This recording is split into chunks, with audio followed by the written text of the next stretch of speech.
에서 제자들이 나와온지라라는 제목으로 말씀을 나누고자 합니다. 딱 제목만 봐도 어떤 말씀을 나누실지 알겠죠. 제자에 대한 말씀을 나누고자 합니다. 우리 사랑하는 성도님들은 예수님의 제자이십니까? 네, 한 3분의 1만 대답하시는. 네, 왜 제자가 아니라고 생각을 하십니까? 우리가 나는 예수님의 제자입니까? 나는 제자입니까? 라고 물어봤을 때 우리가 대답하기가 참 어려울 때가 많죠. 왜냐하면 부끄러운 모습도 많고 하나님 뜻대로 살지도 못할 때가 많고, 그러다 보니 나는 제자가 아닌 것 같습니다라고 생각하는 경우가 많은 것 같아요. 근데 오늘 본문의 말씀에서 예수님께서는 우리가 제자로서 부르심 받은 자로서 어떻게 살아갈 것인가를 말씀하고 있다는 것입니다. 마태복음 5장에서 7장까지는 이 세상을 살아가는 그리스도인들이 어떻게 살아갈 것인가에 대해서 아주 중요하게 정확하게 말씀을 하고 계시다는 것입니다. 그래서 오늘 마태복음 5장부터는 우리가 산상수훈이라고 합니다. 많이 들어보셨죠? 산상수훈은 산에서 선포된 하나님의 귀한 예수님의 말씀이기 때문에 산상수훈이라고 이야기합니다. 그리고 오늘 본문 1절부터 12절까지의 말씀은 8가지의 복이 선포돼서 팔복이라고 이야기하죠. 예수님께서 우리에게 알려주신 8가지의 복, 그래서 팔복이라고도 우리가 잘 알고 있는 말씀이라는 것입니다. 근데 우리는 이 마태복음 5장부터 7장까지 산상수훈을 통하여서 우리는 지금 어떤 시대를 살아가고 있는지를 예수님께서 알려주신다는 거예요.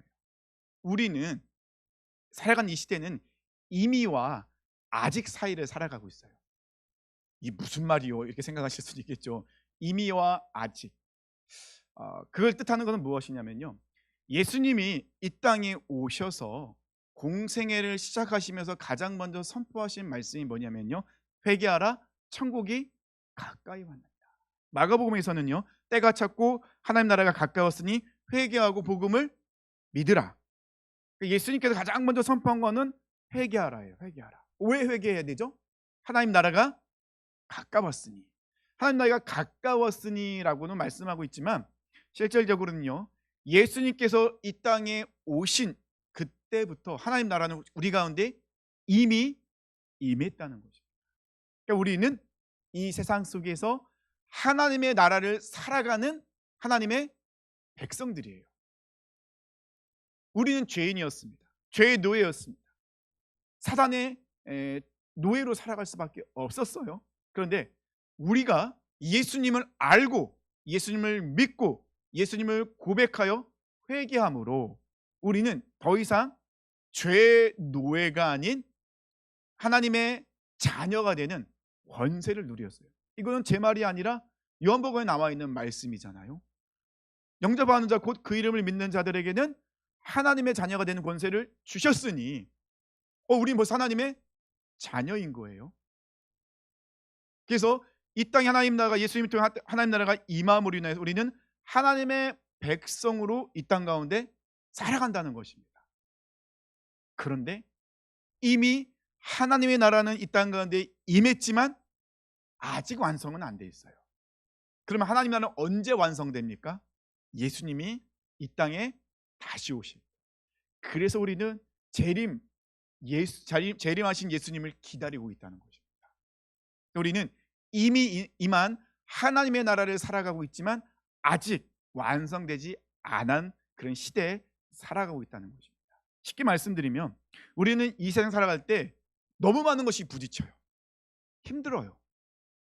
알지만 그렇게 살지 못할 때가 많아요. 그럼 우리가 왜 그렇게 힘들까?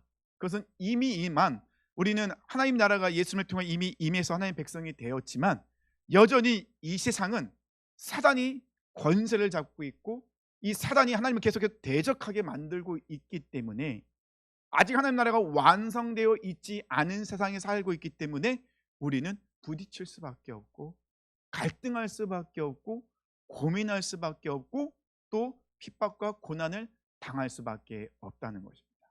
그래서 예수님은 오늘 본문 13절로 16절까지 말씀에서 너희는 소금이다, 너희는 빛이다, 사명이 있다는 거예요. 해야 될 일이 있다는 거예요. 이 세상 속에서 우리가 어떻게 살아가야 될지를 소금과 빛으로 말씀하고 있다는 겁니다. 소금의 역할은 무엇입니까? 짜게 하잖아요. 그렇죠? 부패를 방지하고요, 하기고요. 근데 소금이 뿌려져서 녹지 않으면 소용이 있어요, 없어요? 없어요. 소금이 맛을 내려면 어떻게 돼요? 완전히 녹아져야 돼요. 없어져야 돼요. 소금의 결정체는 다 녹아 사라져 버려야 돼요.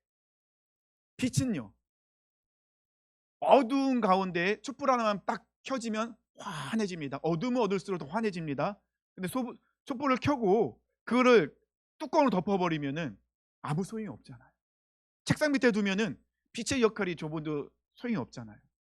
소금과 빛은 죽어야 되고 드러나야 돼요. 우리 삶이 이 세상 속 그런 삶을 살아야 되는데, 그러면 그런 삶을 살기 위해서 우리가 어떻게 살아야 될까? 이 부분을 예수님께서 마태복음 5장과 7장을 통하여서 하나님의 자녀가 된 우리가 세상의 권세를 잡고 있는 사단이 권세를 잡고 있는 이 세상 속에서 어떻게 살아가야 될지 하나님의 자녀로서 하나님께서 우리에게 알려주신 새로운 기준, 이 기준이 5장부터 7장까지 나와 있다는 것입니다. 그래서 마태복음 5장과 7장은요 아주 큰 줄기 하나가 지나가고 있어요. 그 줄기를 중심으로 해서 예수님께서 계속해서 말씀을 우리에게 구체적으로 알려주시는데, 그 줄기가 무엇이냐? 하나님의 의예요. 하나님의 의. 이 하나님의 의를 예수님께서는 이 5장과 7장을 통해서 우리에게 구체적으로 알려주세요. 하나님, 예수님께서 진정한 의가 무엇인지, 선한 것이 무엇인지, 착한 행실이 무엇인지가 그냥 도덕적으로 착한 것이 아니라 하나님의 의를 행하는 것이 참다운 착한 행실이고 선한 행실인데, 그것이 무엇인가를 알려주시고 그 의가 성도들의 삶 가운데 어떻게 나타나야 될지 알고만 있는 것이 아니라 우리 삶 속에서 드러내는 삶이 어떤 삶인지를 예수님께서는 구체적으로 알려주고 계십니다. 예수님 오늘 본문 1절부터 12절까지 8가지 복에 대해서 말씀하고 있습니다. 자, 우리가 복하면 떠오르는 게 뭐죠? 복, 돼지가 먼저 떠오르는 거예요. 복하면 뭐가 떠오릅니까? 화교들 그 가게를 가면 복을 거꾸로 이렇게 붙여놓기도 하더라고요. 나름대로의 뭔가 있는 것 같아요. 복 떠오르는 게 뭐가 있습니까? 대답 좀 해주세요. 네? 돈 뭐 이런 거 나온다고 정말 이런 생각 안 합니다. 복하면 가장 먼저 뭐 돈이 먼저 떠오르죠. 또 뭐가 떠올라요? 돈. 그 다음에 건강. 그 다음에 행복. 막 이런 것들. 이빨이 튼튼한 것도 복이죠. 복하면 우리가 보통 세상적으로 가장 먼저 떠오르는 게 물질, 건강, 잘 되는 거, 내가 생각한 대로, 내가 계획한 대로 잘 되는 거, 이런 것들을 이야기하는데, 근데 예수님께서는 8가지 복을 말씀하시는데, 근데 8가지 복을 가만히 보면요, 우리가 생각하는, 우리가 상상하는, 우리가 기대하는 그런 것과는 조금 거리가 멀어요. 그래서 이 팔복에 대해 말씀하실 때는 의를 행하다가 고난을 당하면 기뻐하래요. 예수님의 이름을 전하다가 고난 당하는 것은 당연하대요. 그러니까 결론적으로 뭐예요? 고난 당하는 거는 당연한 거다. 왜 고난 당하는 게 우리에게 복이 되는 거죠? 이해가 안 되죠. 세상 사람들은요, 고난 당하는 걸 복이라 생각하지 않습니다. 어떤 것을 고난이라고 생각합니까? 잘 돼야죠. 내가 생각한 대로 일 술술술 잘 풀려야지 그게 복인 거지. 아니, 고난 당하고 핍박 당하고 어려움 나고 문제 앞에 서 있으면 이걸 우리가 복이라고 이야기할 수 있을까? 이해가 되지 않는 것이죠. 근데 예수님께서는 이 8가지 복을 말씀하시는데 전혀 다른 개념의 복을 말씀하시더라는 겁니다. 예수님께서 이렇게 그걸 복이라 이야기할 때 우리가 복으로 받아들일 수 있는 이유는 복의 근원이신, 복의 시작이신 예수님께서 이것을 복이라고 알려주셨기 때문에 우리는 복이라고 이걸 받아들일 수 있다는 것입니다. 예수님께서는 이미 이 세상 가운데 임한 이 천국에 대한 새로운 기준을 제시하시면서 이 산상순, 이것을 이렇게 시작합니다. 1절 말씀 보니까요, 예수께서 무리를 보시고 산에 올라가 앉으시니 제자들이 나온지라. 짧은 1절의 구절입니다. 짧습니다. 근데 이 1절 말씀을 통해서 분명히 성경은 우리에게 무엇인가를 알려주길 원하고 있어요. 1절 말씀 짧지만은, 지난주에도 말씀드렸잖아요. 우리는 항상 신앙생활은 질문을 잘해야 된다. 질문은 던져야 된다. 그러니까 성경을 읽을 때 무조건 의심하라는 말씀이 아니라, 성경을 읽을 때 왜 이렇게 쓰셨을까?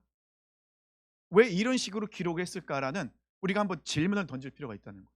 성경은 우연히 어쩌다가 기록된 것이 아니라 분명한 의도와 목적을 갖고 기록했다는 것이죠. 물론 이 마태가 이것을 산상수훈을 기록하면서 그 지금 눈앞에 펼쳐져 있는 그것을 그냥 서술하듯이 기록할 수 있었겠지만 1절에서는 분명히 우리에게 던져지는 메시지가 있다는 겁니다. 그러면 이 메시지가 무엇일까를 우리가 한번 물어봐야겠죠. 왜? 왜? 라는 질문을 던지면서요. 그럼 1절 가운데서 우리가 무엇을 볼 수 있을까요? 이 5장 1절에서는요. 성경에서는요.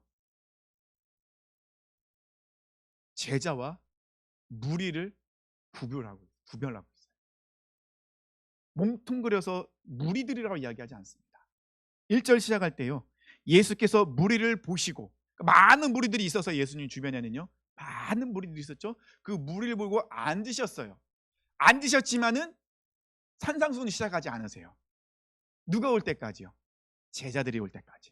제자들이 예수님 앞으로 나올 때까지 예수님은 기다리세요. 그러니까 예수님 주변에는 여러 부류의 사람도 있었어요. 오늘 1절에서는 두 부류 있지만은 성경 전체를 보면 세 부류로 나눌 수 있어요. 예수님 주변에는요. 첫 번째, 예수님 주변에 있는 부류 중에 첫 번째는요. 종교인. 이 종교인들은 예수님을 시기 질투하는 이런 바리새인, 사두개인 이런 사람들이 예수님 주변에 있었죠. 그들은 하나님의 말씀을 알고 있는 사람들.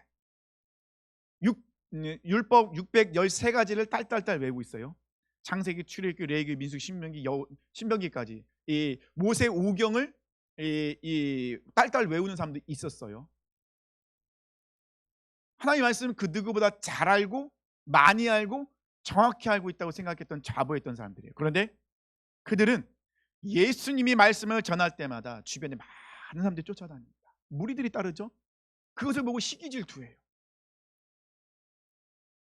예수님이 말씀을 전하실 때마다 많은 기적이 일어나거든요. 시기질투해요. 왜 시기질투합니까? 내가 갖고 있던 명예와 권력과 내가 누리고 있는 것을 빼앗길 수도 있게. 그래서 이 종교인들은 예수님을 잡기 위해서, 예수님을 죽이기 위해서 불법을 행해요.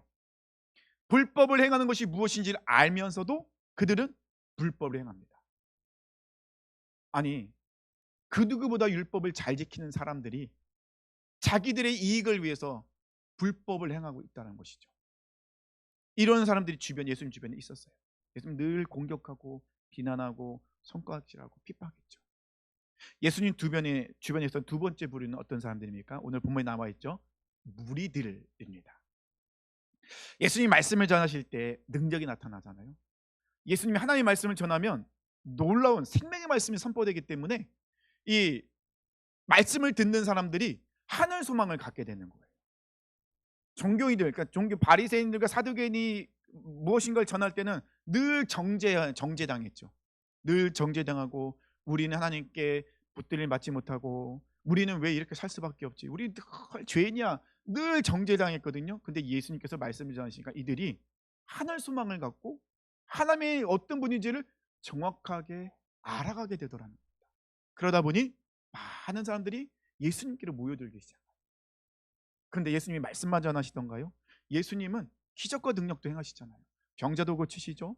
그리고 예수님이 가는 곳곳마다 귀신 들린 자들이 예수님 앞에 와서 무릎 꿇고 엎드려서 이야기합니다. 당신은 하나님의 아들입니다. 귀신들조차도 이 예수님을 신앙을 고백을 하더라는 거예요. 근데 이 무리들의 특징이 있어요. 이 무리들의 특징은 뭘까요? 우리 무리들의 특징은요. 자기가 원하는 것을 가지고 나와요. 이렇게 이야기하면은 아유 나는 무리네 이렇게 생각하실 것 같아요. 근데 맞아요. 우리는 다 무리부터 시작하는 경우가 많아요. 내 안에 문제가 있기 때문에, 내 안에 어려움이 있기 때문에 너무 힘들어서 그것을 해결받기 위해서 예수님께 나오기도 하죠. 맞아요. 무리로서 나오기도 합니다. 근데 더 계속해서 무리로 머물면 안 된다는 것이죠. 무리들의 특징은 뭐죠? 내가 용건을 다 끝나면 그냥 돌아가는 거예요. 뒤돌아서 떠나버립니다.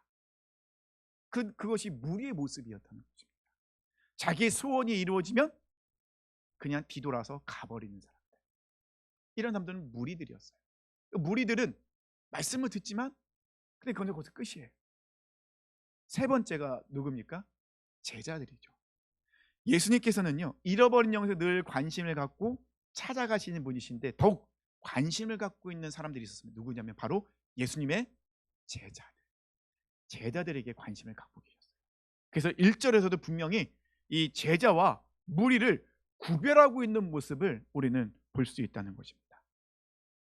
제자들이 예수님의 말씀을 들으려 나오자 그때서야 예수님께서 산상수훈, 이 산상수훈 이것을 선포하기 시작하십니다. 자, 그러면 말씀으로 들어가면 예수님께서 산상수훈을 선포하실 때는요, 무리와 제자들은 같이 있었습니다. 그러니까 모든 사람들이 다 있는 상태에서 산상수훈이 선포되기 시작합니다. 그럼 이 산상수훈을 통해서 예수님께서는 우리에게 알려주고 싶은 것이 있으셨어요. 그것이 무엇이냐? 기준을 선포하고 계십니다. 기준을 바꾸길 원하십니다. 우리의 기준. 팔복은 이 세상에서 천국을 살아가는 그리스도인들의 이 기준이 되는 거예요. 이 세상의 최고의 가치, 이 세상의 최고의 신은 무엇이라 생각하십니까? 우리 사랑하는 성도님들은 지금 최고의 가치가 뭐라고 생각하세요? 사람마다 다르겠죠. 내가 지금 아프면 나의 최고의 가치는 건강이 되겠죠. 내가 지금 물질이 없어요. 그러면 내 최고의 가치는 물질이 되겠죠. 내 자녀가 지금 막 속썩여요. 그러면 내 자녀가 지금 뭔가 잘 됐으면 좋겠어요. 그러면 가치는 내 자녀가 되겠죠. 사람들은 상황에 따라서 최고의 내가 가장 중요하게 여기는 가치 이런 것들을 생각한다는 것입니다. 그런데 그 모든 걸 다 통틀어도 그래도 이 세상 사람들이 가장 중요하게 여기고 소중하게 여기고 가장 좋아하는 게 있죠. 뭘까요? 돈이겠죠. 아무래도 예수님, 그러니까 아담가가 타락한 이후로 많은 사람들은 물질 만능주의에 빠져 있어요. 옛날부터 지금까지 똑같은 거예요. 그래서 물질이면 다 되는 거예요.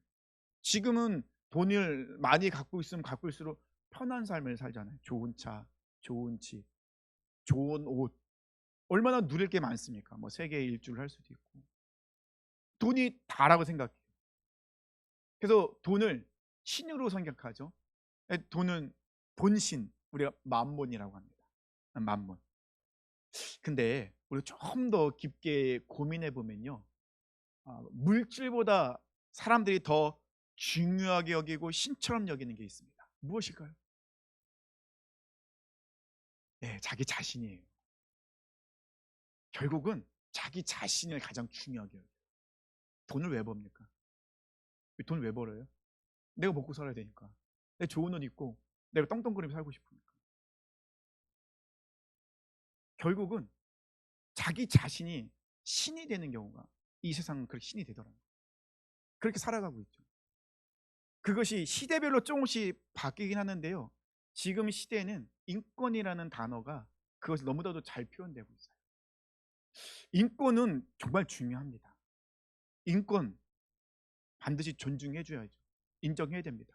근데 인권에는 함정이 들어가 있어요. 인권이라는 그 함정에 사람들이 많이 빠져 있어요. 그러다 보니 내 인권 때문에 다른 사람들을 무시하는 경우가 많아요. 참 아이러니하죠. 인권을 존중하고 인권을 중요하게 여기다 보면 더 비인권적인 비인격적인 일들이 일어나더라는 겁니다. 실적인 예로 며칠 전에 기사가 났어요. 지금도 좀 시끄럽긴 한데 초등학교 3학년이 교감 선생님 뺨을 때려요. 욕을 해요. 근데 교감 선생님이 그 아이를 제재를 못해요. 잘못 제재하면 어떻게 해요?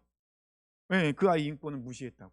그러면 뺨을 맞는 교장 선생님의 인권은 뭐예요? 근데 어머니가 뭐라고 얘기해요? 교장 선생님이 뭔가 잘못했기 때문에 아이가 때렸다고 생각해요. 뭔가 좀 앞뒤가 안 맞지 않나요? 내 아이의 인권을 생각하다 보니 교장 선생님의 인권은 무시를 당하는 거예요. 이런 일들이 세상에는 계속해서 일어나고 있는. 사탄은 그것을 이용하고 있어요. 우리 하나님은요, 우리의 인격을 존중해 주세요. 우리를 로봇처럼 한 번도 대우한 적이 없으세요. 우리의 생각, 우리의 모든 것들 존중해 주세요. 단지 우리가 잘못된 길로 가는 것에 대해서, 심판의 길로 가는 것에는 보지 못하시고 다시 생명의 길로 가도록 매를 대시기도 하고 또 다독거리기도 하고 이끄시죠. 근데 우리를 로봇처럼 이끌어 가신 분이 아니시잖아요. 우리는 하나님 안에 거할 때 우리의 인권, 우리의 인격은 가장 존중받게 된다는 것입니다. 그런데 세상은, 사탄은 그것을 교묘하게 포장하고 이용해서 하나님을 대적하게 만듭니다. 예수님께서는 세상적인 그런 기준에 맞춰서 살아가야 되는 우리에게 말씀하십니다. 뭐라고요? 우리가 살아간 이 세상 속에 그 가치관과 기준, 그것이 아닌 너희들은 하나님이 너에게 주신 그 기준대로 살아가야 된다라고 말씀하고 있다는 것입니다.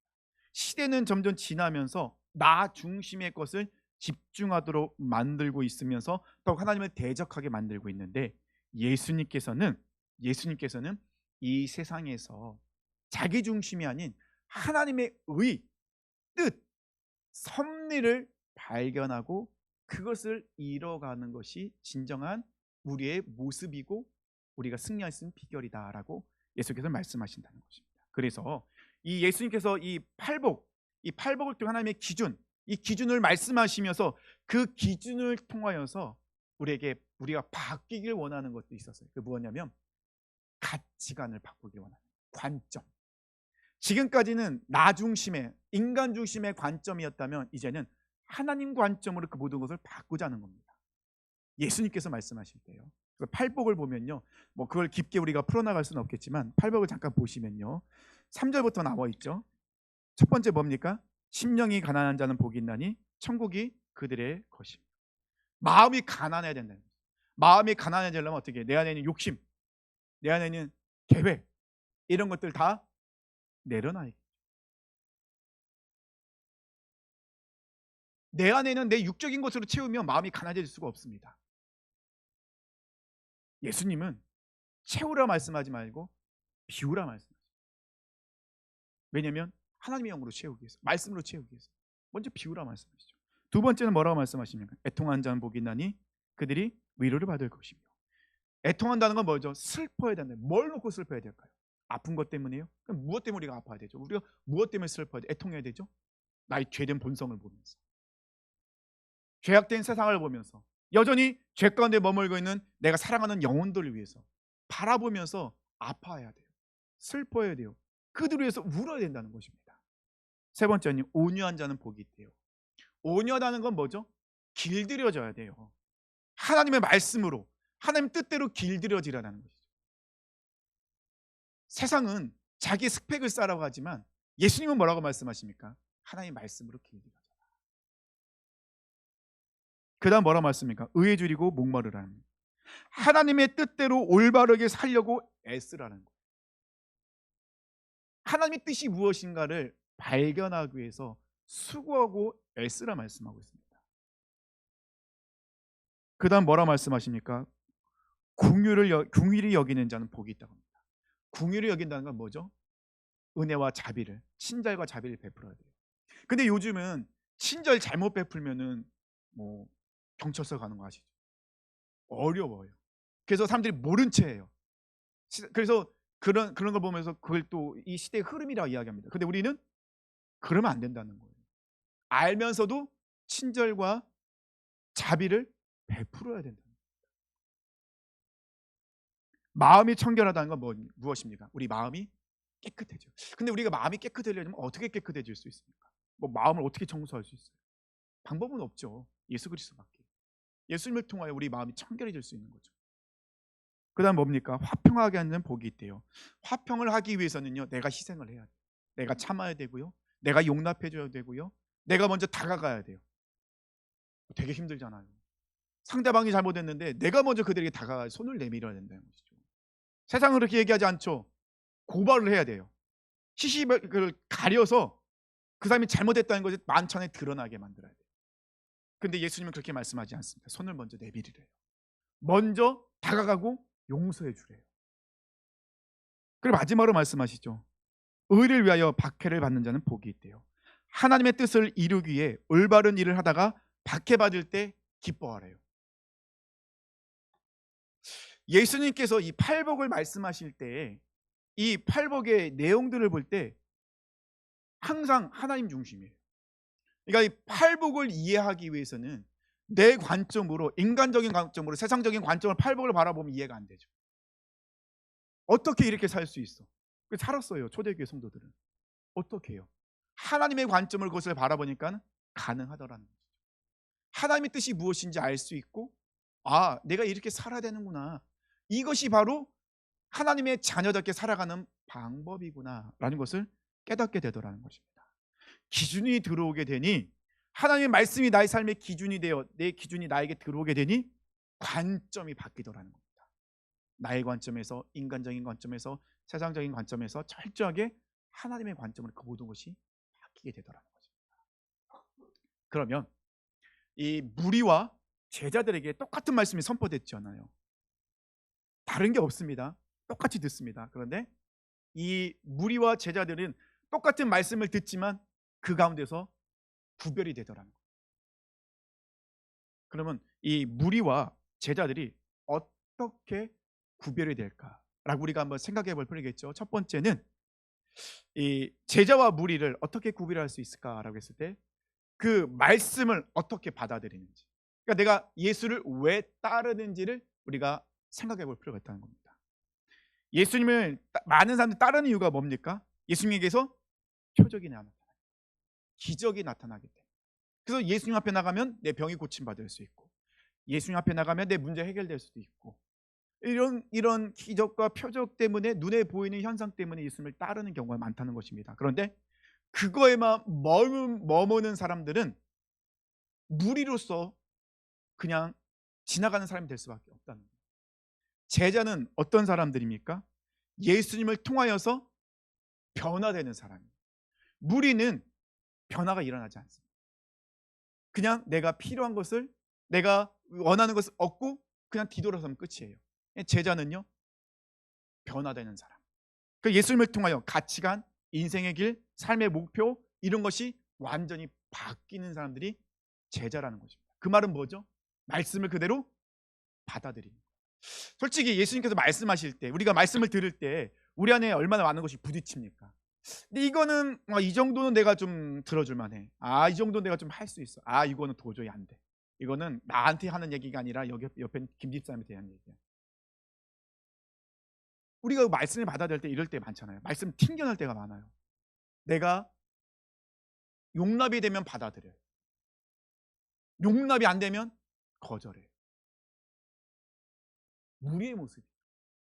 제자의 모습은요, 용납이 되든 안 되든 예수님의 말씀이면 기준이기 때문에 받아들여요. 그 말씀이 들어오기 때문에 얼마나 내 안에 갈등이 많겠습니까? 아픔이 있겠습니까? 어려움이 있겠습니까? 근데 반드시 그걸 거쳐야 돼요. 그래야 우리가 제자로서의 삶을 살아낼 수 있게 된다는 것입니다. 예수님은 3년 동안 제자들과 동고동락하면서 그거를 가르쳤다는 거예요. 알려주고 보여주셨다는 거예요. 하나님의 말씀에 따르는 것이 어떤 것인지, 순종하는 것이 어떤 건지 알려주셨다는 것이죠. 내가 예수를 왜 따르니까? 성공하기 위해서요? 물질을 많이 벌기 위해서요? 가게가 잘 되기 위해서요? 자녀가 성공하기 위해서요?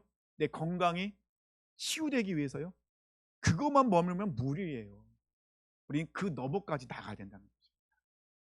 눈에 보이는 현상에만 머물지 말고 그 말씀이 내 인생을, 내 가치관을, 내 기준을 바꾸도록 내 모든 것을 내어주어야 돼요. 두 번째는요, 끝까지 따르는 거예요. 무리들은요, 볼일 보면 돌아갑니다. 그냥 뒤돌아섭니다. 끝났기 때문에. 제자들은요, 끝까지 따라갑니다.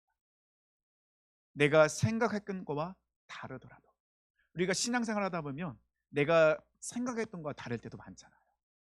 고난을 당한다 하더라도, 건강을 잃는다 하더라도, 물질을 다 잃어버린다 하지라도, 내가 모든 걸 다 내려놔야 한다 할지라도, 심지어는 내가 죽는다 할지라도 끝까지 따르는 자들이 제자예요. 사랑하는 성도님들은 이런 결단을 하고 계십니까? 대충 어느 정도 이 정도까지는 내가 할 수 있어 라고 나름대로의 한계선을 그어놓고 계시지 않습니까? 이거 넘어는 할 수 없어요. 나 이제 바빠서, 난 너무 힘들어서 이거 넘어서는 못해요. 아니요, 그걸 뛰어넘어야 돼요.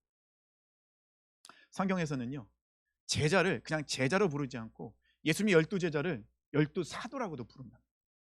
사도로 부른다는 건 뭐죠? 사도는 원어적으로 아포스톨로스예요. 보내심을 받은 자들입니다. 어디로 보냈습니까? 예수님이 세상으로 보냈어요. 누구를요? 제자들을. 다시 질문을 던지겠습니다. 우리 사랑하는 성도님들, 제자이십니까? 질문이 더, 대답이 더 줄어들었는데 설교를 잘못한 것 같은데요. 근데 우리가 착각하고 있는 게 있어요. 저도 그랬고요. 제자입니까? 물었을 때 저는 무엇을 먼저 생각한 줄 아세요? 저는 아직 훈련 못 받았는데요. 저는 아직 훈련 못 받아서 제자가 아닌데요. 아니에요. 훈련을 받아서 제자가 아니라 제자에게 훈련을 받는 거예요. 이 생각의 앞뒤가 바뀌면 안 됩니다. 우리는 꼭 훈련을, 제자 훈련을 받고 제자 대학을 나와야지 졸업장이 있어야 제자라고 생각을 해요. 예수님은 그렇게 하지 않으셨거든요. 예수님은 먼저 어떻게 하셨어요? 부르셨어요. 자격 있는 사람을 훈련시키시고, 아 그래, 너는 이제 자격이 됐어. 너 이만큼 배웠으니까는 너는 충분해. 넌 내 제자가 되어라. 이렇게 말씀하지 않으셨죠. 예수님은 먼저 부르셨어요. 우리는요, 제자로 부르심 받는 자예요. 제자예요. 그러면 제자다운 모습이 우리 안에 있어야겠죠. 그래서 우리가 훈련을 받는 거예요. 제자 훈련 못 받으신 분, 저는 아직 훈련 못 받았는데.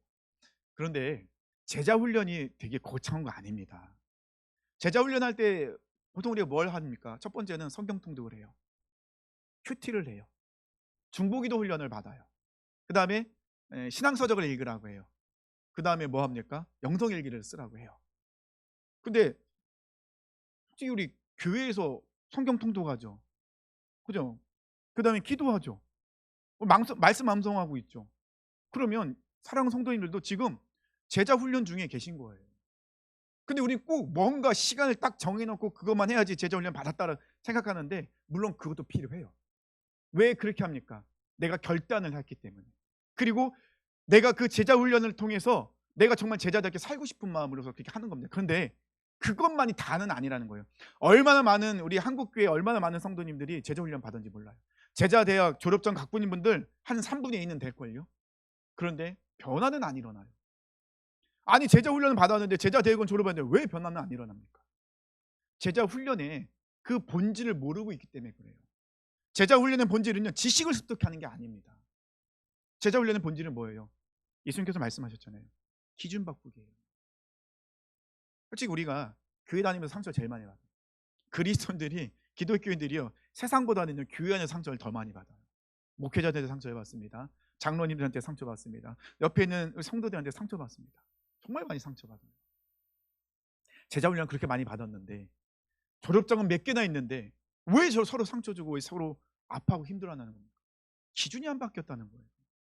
훈련만 받으면 뭐합니까? 기준이 안 바뀌는데, 여전히 내가 기준이고 내 생각이 기준이고 내가 갖고 있는 것이 다인데 여전히 그것을 고집부리고 잡고 있는데, 아무리 제자 훈련을 받고 제자 대학을 졸업해도 바뀌지 않으면, 이 기준이 바뀌지 않으면 소용이 없는, 이 세상은요, 예수님의 12제자를 통해서 바뀝니다.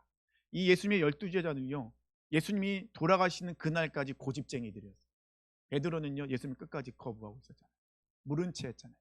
가룟 유다는 예수님이 몇 번이나 할 거라는 걸 알려주지만 가룟 유다는 듣지 않습니다. 3년 동안이나 예수님과 함께 했던 그 제자들도 바뀌지가 않았어요. 그런데 예수님의 제자들이 바뀝니다. 언제 바뀝니까? 부활하신 예수님을 만났을 때. 성령님이 그들에게 강력하게 임했을 때 그들은 변화됩니다. 사랑하는 성도님들, 사도 바울이 우리에게 이야기하고 있습니다. 나는 날마다 죽노라. 제자 훈련의 시작은요, 내가 죽는 거예요. 내가 죽지 않으면 아무리 지식이 뛰어나고 많은 걸 배우고 너무 뛰어난 강사가 와도 소용없어요. 내가 죽지 않는데 어떻게 그게 변화가 일어납니까? 사도 바울은 계속해서 이야기합니다. 사도 바울이요, 다른 사람들 이렇게 제자 훈련 많이 시키지 못했어요. 그럼에도 많은 제자들이 일어납니다. 왜요? 그들은 그 제자 훈련의 본질을 알고 있었기 때문에. 내가 먼저 죽는 것도 있잖아. 내가 죽었기 때문에 나의 기준, 나의 자존심, 나의 생각, 나의 계획이 다 사라집니다. 하나님의 말씀이 나의 기준이 들어와요. 기준이 들어왔기 때문에 무슨 일을 결정할 때, 무엇인가를 선택해야 될 때 나의 유익, 내가 좋아하는 거 아닙니다. 하나님이 원하시는 것, 하나님이 뜻하시는 것을 선택할 수 있고 결정할 수 있는 거예요. 그래서 내가 죽고 기준이 내 안에 들어오면 나는 관점이 그때부터 바뀝니다. 나를 힘들게 하는 원수 같은 사람이 아니라 내가 기도해줘야 될, 내가 사랑을 베풀어야 될 한 영혼, 하나님의 관점으로 바라볼 수 있으니까요. 고난도 나를 힘들게 하는 것이 아니라 나를 훈련시키시는 하나님의 섭리. 관점이 바뀌면 모든 것이 다 바뀌게 돼요. 예수님께서는 그것을 지금 우리에게 말씀하고 있어요. 이 기준을 제시해 우리에게 준다는 것은 우리로 하여금 모든 것을 하나님 관점으로 바꾸기를 원하시고 계십니다. 사랑하는 성도님들, 예수님께서 부르셨어요. 누구로요? 제자로. 제자로 부르셨습니다. 그러면 우리는 제자로서 훈련 받아야 됩니다. 훈련 받기 위해서 우리는 지속적으로 십자가에 달려 죽어야 됩니다. 말씀을 묵상하고 읽는 이유가 뭡니까? 말씀이 내 안에 기준으로 들어와야 되니까. 무엇인가를 결정하고 무엇인가를 선택해야 될 때 그 말씀이 나의 삶의 기준이어서 말씀대로 그것을 선택해야 되니까. 말씀이 없으면 소용이 없어요. 아무리 성경적인 대학을 나오고 해도 그 말씀이 내 안에 들어와 있지 않으면 내 삶은 변화되지 않죠. 그리고 관점을 바꿔야 돼요. 모든 것을 하나님 관점으로 바라봐야 돼요. 내가 공부하는 것도, 내가 직장을 다니는 것도, 내가 하는 그 모든 것도 하나님의 관점으로 그것을 바라볼 때, 그럴 때 세상은 변화가 일어납니다. 아까 우리 토크했잖아요. 세상은 많은 사람으로 변화되지 않습니다. 그 한 사람, 제자 한 사람으로 바뀌고. 근데 우리는 여기 벌써 몇 명의 제자가 있습니까? 그렇다면 우리가 속해 있는 것이 바뀌어야겠죠. 사랑하는 성도님들, 우리는 제자로서 부르심을 받았습니다. 초대교회 성도들은요, 세상을 두려워하지 않았습니다. 그들은요, 세상 사람들을 미워하지 않았습니다. 어떤 상황 속에서 그들은 예수님을 부인하지 않았습니다. 기꺼이 순교를 받아들였습니다. 그들이 특별해서요? 아닙니다. 그들이 그렇게 할 수 있었던 것은 그들이 제자였습니다. 작은 예수였기 때문에 가능합니다. 사랑하는 성도님을 축복합니다. 우리 제자가 됩시다. 나는 죽고 예수로 사는 작은 예수가 됩시다. 우리를 통하여 생명이 흘러가기에 축복합니다. 다시 자리에 일어나셔서 원하고 바라고